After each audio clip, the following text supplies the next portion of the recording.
जज से एक तांत्रिक 8.5 करोड़ रुपए ठग लेता है और कहता है कि आपको गवर्नर बनवा दूंगा, और वो भी कोई मामूली नहीं, कॉलेजियम सिस्टम से आया हुआ हाईकोर्ट का जज है।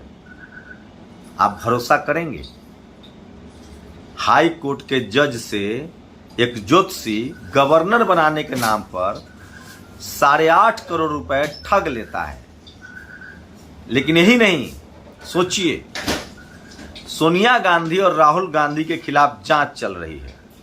पूरा कांग्रेस पार्टी राहुल गांधी सड़कों पर है, और इसी देश में लालू यादव, मायावती, अखिलेश यादव, हेमंत सोरेन, शिबू सोरेन जैसे लोग के परिवार पर जांचें चलती है, लेकिन कोई विरोध प्रदर्शन नहीं होता है। लालू यादव तो जेल में है।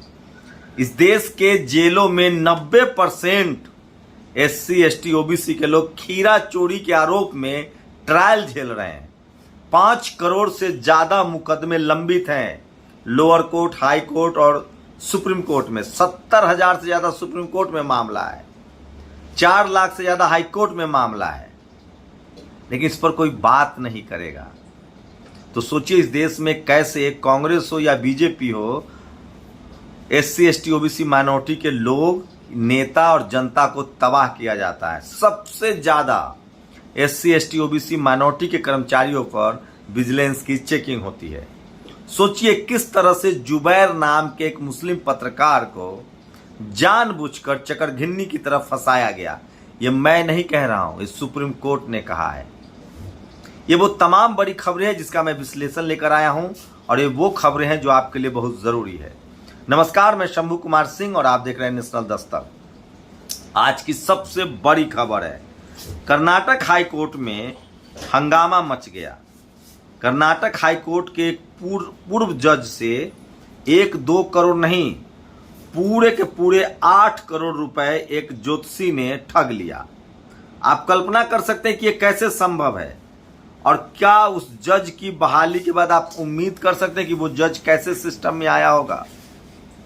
उसका नाम नहीं जानना चाहेंगे, उस ज्योतिषी का नाम नहीं जानना चाहेंगे, और सवाल है कि ये 8 करोड़ रुपए उस जज के पास आए कहां से होंगे। कितना ईमानदार वो जज रहा होगा।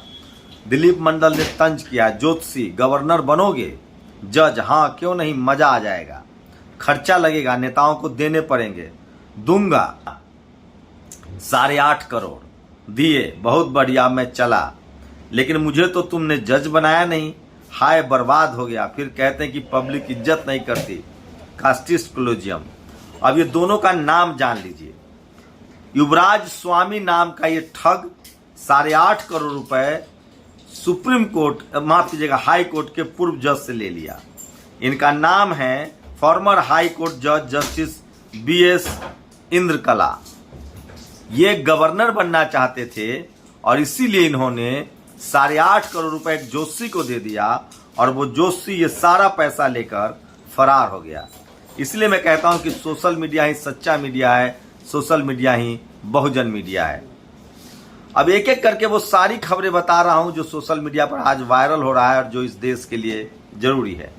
अगर आप सावधान रहेंगे तो अखबार आपको उन लोगों से नफरत करना सिखा देंगे जिनका उत्पीड़न किया जा रहा है, और उन लोगों से प्यार करना सिखा देंगे जो अन्याय कर रहे हैं। और ये देखिए, ये आज दिल्ली में पूरी कांग्रेस पार्टी सड़कों पर है। सोनिया गांधी से ED की पूछताछ हो रही है, इससे पहले राहुल गांधी से पूछताछ हुई थी।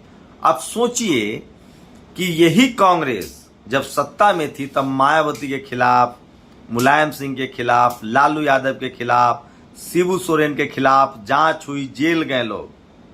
क्या वो सब चोर थे? अगर उनके समर्थक भी इसी तरह से धरना प्रदर्शन करते तो क्या होता? करना चाहिए था। यही राहुल गांधी, लालू यादव को जब सजा मिली लोअर कोर्ट से तो इन्होंने बिल फाड़ दिया, तब ये ईमानदार बनने का तमगा लेकर घूम रहे थे। आप सोचिए, इस देश के SC, ST, OBC माइनॉरिटी के लोग जेलों में सड़ रहे हैं, ट्रायल के रूप में कैदी हैं, कर्मचारी अधिकारी पर विजिलेंस की जांच हो जाती है। MP MLA Bandaru Laxman BJP के नेता थे, लेकिन कहां कोई उन पर कार्रवाई हो जाती है। बाकी लोग मनरेगा में मजदूरी करते रहते हैं। अमेठी की स्मृति ईरानी की मुश्किलें बढ़ती जा रही है। लगातार जिस तरह से वो बीफ परोसती हैं, उनकी बेटी गोवा में रेस्टोरेंट चलाती हैं और वो भी लाइसेंस एक मरे हुए आदमी के नाम पर, उसको लेकर अमेठी में लगातार धरना प्रदर्शन चल रहा है। और जो मोदी जी और तमाम वो लोग जो कह रहे थे कि स्विस बैंक से काला धन आएगा, रामदेव, अब निर्मला सीतारमण ने कहा है कि स्विस बैंक में भारत का कितना पैसा है, भारतीयों का, ये उन्हें पता ही नहीं है। तो सोचिए आप। और इस चंडीगढ़ में देखिए, कांग्रेस ने ईडी को बीजेपी के दफ्तर में तब्दील कर दिया, ये प्रदर्शन चल रहा है। और मथुरा में जो बच्चे आ रहे थे, नागपुर से आ रहे हैं, वो एसएससी जीडी के बच्चे हैं, नौकरी मांग रहे हैं, उनको किस तरह से हिरासत में लिया गया मथुरा में। वही आप कांवरिया बनेंगे तो आप पर फूल बरसाया जाएगा हेलीकॉप्टर से। ये तमाम खबरें चल रही है सोशल मीडिया पर। और कांग्रेस लगातार महंगाई के खिलाफ प्रदर्शन कर रही है, विरोध प्रदर्शन कर रही है, और वो चाहती है कि संसद में इस पर बहस हो, लेकिन विपक्ष, सत्ता पक्ष तैयार नहीं है। महंगाई का एक आंकड़ा सामने आया है जो चौंकाने वाला है। मैं चाहता हूं कि इस महंगाई के आंकड़े को आप देखिए कि कितना सब कुछ महंगा हो गया है। लेकिन कोई 2019 में पाम ऑयल 74 था, अब 140 है, सोयाबीन 92 था, अब 162 है, सूरजमुखी 100 था, अब 184 है, सरसों तेल 110 था, अब 175 है, वनस्पति घी 80 था, अब 159 है, चाय 212 था, अब 282 है। तो महंगाई अपने चरम पर है। गुजरात ड्राई स्टेट है, गुजरात मॉडल, वहाँ 20 लोग जहरीली शराब से मर गए हैं, इस पर कोई बहस नहीं होगी। तो सोचिए, सबसे बड़ी खबर है। और 2000 कंपनियां किस तरह से बंद हो रही है, सो देखिएगा। इस देश की दुर्दशा किस तरह से जा रही है, इकोनॉमी किस तरह से बर्बाद हो गया है। लेकिन कोई टीवी अखबार इस पर बहस नहीं करेगा, क्योंकि सरकार उनको जेल में डाल देगी। 2019 से 2022 के बीच 9667 सूक्ष्म, लघु और मध्यम उद्योग बंद हो गए। वहीं 2016 से 2019 के बीच सिर्फ 400 सूक्ष्म, लघु और उद्योग बंद हुए थे। आंकड़े देश की अर्थव्यवस्था का हाल बयान करें, रणविजय सिंह ने ट्वीट किया है। और ये बाबा को देखिए, ये बाबा गुटखा खा रहा है, ये शंकर के गेटअप में है, गुटखा खा रहा है, लेकिन इससे किसी की भावनाएं आहत नहीं होगी। हम लोग कुछ बोल देंगे तो भावनाएं आहत हो जाएंगी। आज साहू जी महाराज का जन्मदिन है, जिन्होंने सबसे पहले इस देश में आरक्षण का कंसेप्ट दिया। 50% आरक्षण का उन्होंने प्रावधान किया था। उस साहू जी को पूरा देश याद कर रहा है। भारत की रैंकिंग मानव विकास सूचकांक में 189, देशों में 131 पर, वैश्विक भूख सूचकांक में 116, देशों में 101 पर, और भ्रष्टाचार बोध सूचकांक, सोचिए किस तरह से देश की स्थिति लगातार खराब होती जा रही है। इसको आप टार नहीं सकते हैं। मानव विकास सूचकांक में ये 131वें नंबर पर है, वैश्विक भूख सूचकांक में ये 101 नंबर पर है, भ्रष्टाचार बोध सूचकांक में 185 पर है, और प्रेस स्वतंत्रता के सूचकांक में 150 नंबर पर है। 180 देशों में 150 नंबर है। किसी ने ये फोटो ट्वीट किया है। हाथरस की बेटी, लगातार जब से राष्ट्रपति कोविंद रिटायर हुए हैं, उनसे सवाल पूछे जा रहे हैं। हाथरस में दलित बेटी के साथ हुए जघन्य अपराध पर चुप रहे। सोनभद्र नागालैंड के मौन में आदिवासी नरसंहार पर चुप रहे। SC/ST act, forest right act कमजोर होने पर चुप रहे। निजीकरण से आरक्षण खत्म होने पर चुप रहे। रोहित वेमुला और पायल तर्वी की मां को न्याय दिलाने में सफल रहे। अलविदा कोविंद, हंसराज मीना ने इसको रिट्वीट किया है। और आकाश आनंद ने भी साहू जी महाराज की जयंती पर बधाई दी है। ये है नमामि गंगे का हाल। सोचिए, बनारस की नदी कितनी गंदी है, मछलियां मर रही हैं, वरुण गांधी ने ट्वीट किया है। और एक दर्दनाक खबर है, छत्तीसगढ़ के 60 आदिवासी मजदूरों को जम्मू कश्मीर के एक ईंट भट्टे पर बंधुआ मजदूर बना के रखा गया है। ट्राइबल आर्मी ने इसे ट्वीट किया है। और ये है विधायक बीजेपी के, कह रहे हैं, सुन लीजिए एक बार वीडियो, कि कम से कम गांजा और भांग की सप्लाई जो है वो लगातार होते रहनी चाहिए। और छत्तीसगढ़ के 60 आदिवासियों को जिस तरह से गुलाम बना के रखा गया वो सोशल मीडिया पर वायरल है।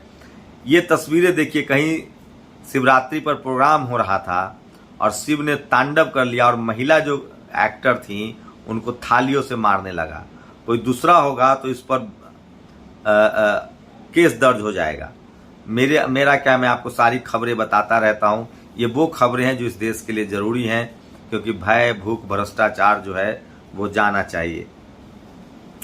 और मोहम्मद जुबैर को फंसाने का दुष्चक्र रचा गया था, ये सुप्रीम कोर्ट ने कहा है। और वरुण गांधी पीलीभीत से सांसद हैं, वहाँ एक शेड्यूल कास्ट बच्ची के साथ जघन्य अपराध हुआ है। अशोक भारती ने कहा है कि उनको बचाया जाए। यूपी के एक मुस्लिम कारोबारी को कासगंज में फंसाने के लिए बीजेपी के कुछ नेताओं ने एक महिला को हायर किया और उसके बाद उन पर रेप का केस दर्ज करवा दिया गया। बाद में पोल खुल गई। और सीतामढ़ी में दलित पंचायत के साथ देखिए, दलित मुखिया के साथ किस तरह से मारपीट हुई है। और ये वो पोस्टर है गुजरात का, जिसको हमने आपको मोन्टाज में दिखाया था, जिस पर कालिक पोतने पर कांग्रेस कार्यकर्ता को जेल हो गया है। तो ये तमाम बड़ी खबरें हैं जो आज सोशल मीडिया पर वायरल है, और इसीलिए मैं सोशल मीडिया ही सच्चा मीडिया है। और अब वीडियो देखिए हम प्रधानमंत्री का, जिसमें वो कह रहे हैं कि वो दलित, पिछड़े, आदिवासियों का उत्थान चाहते हैं। SC ST OBC माइनॉरिटी के नेता काश इस लाइन को समझ लेते तो सारा खेल ही ठीक हो जाता। तो ये वो बड़ी खबरें हैं जो आज सोशल मीडिया पर वायरल है, और इसलिए मैं कहता हूँ कि सोशल मीडिया ही सच्चा मीडिया है, सोशल मीडिया ही बहुजन मीडिया है।